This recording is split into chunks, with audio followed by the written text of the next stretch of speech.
امام زین العابدین فرماتے ہیں، جب نوح علیہ السلام کشتی بنا رہے تھے تو ایک مومنہ بوڑھی عورت روز اللہ کے نبی کے پاس اپنی گڑی لے کر آتی اور کہتی، اے اللہ کے نبی، کب کشتی روانہ ہوگی؟ نوح علیہ السلام فرماتے، ابھی دیر ہے۔ وہ عورت شام تک بیٹھی رہتی اور پھر اٹھ کر چلی جاتی۔ ایک دن نوح علیہ السلام نے فرمایا، اے عورت، جب جانا ہوا تمہیں بتا دیا جائے گا۔ یہ عورت واپس چلی گئی اور انتظار کرنے لگی کہ کب نوح علیہ السلام بلائیں گے۔ اس دوران عذاب آ گیا اور کشتی روانہ ہو گئی، لیکن نوح علیہ السلام نے اس عورت کو نہ بلایا، اور ظاہری طور پر نوح علیہ السلام اس کو بلا دیا گیا۔ جب طوفان تھما تو ایک دن نوح علیہ السلام کے دل میں محبت اٹھی، شہر کو دیکھوں۔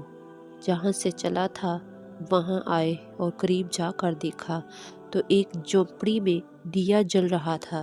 نوح علیہ السلام یہ دیکھ کر چونک گئے کہ روئے زمین پر کوئی ایسا گھر بھی ہے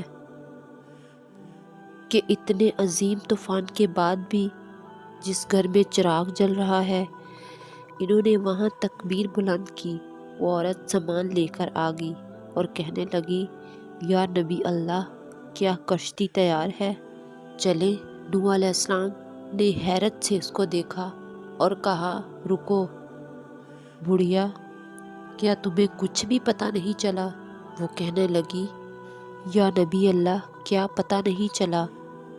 اتنا سیلاب آیا، اتنی بارشیں ہوئی، تمہیں کچھ بھی پتہ نہیں چلا؟ بڑھیا کہنے لگی، یا نبی اللہ، بس ایک دن بادل گرجے تھے اور کچھ ہلکی سی پہاڑ پڑی تھی۔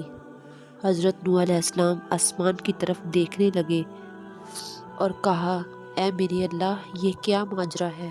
اللہ تعالیٰ نے نوح علیہ السلام پر وحی بھیجی، اے میرے پیارے نبی، اس عورت کے دل میں چونکہ تمہاری محبت تھی اور تم نے اسے پابند کر دیا تھا، اور چونکہ تمہارا اس سے وعدہ بھی تھا کہ نجات کی کشتی ہے، اسے لے جاؤ گے، تب جب کہ تم نے اپنا وعدہ پورا نہیں کیا۔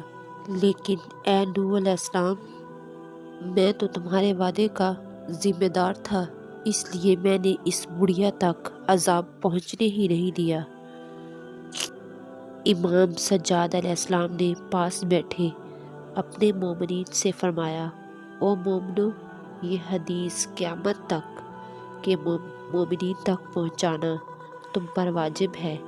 انہیں بتا دو کہ جس نے ہم سے محبت کی، قیامت کا عذاب ضرور آئے گا، لیکن جیسے اس بڑھیا کو پتہ نہیں چلا، ہمارے مومنین کو بھی پتہ نہیں چلے گا کہ کب قیامت آئے گی اور کب چلی جائے گی۔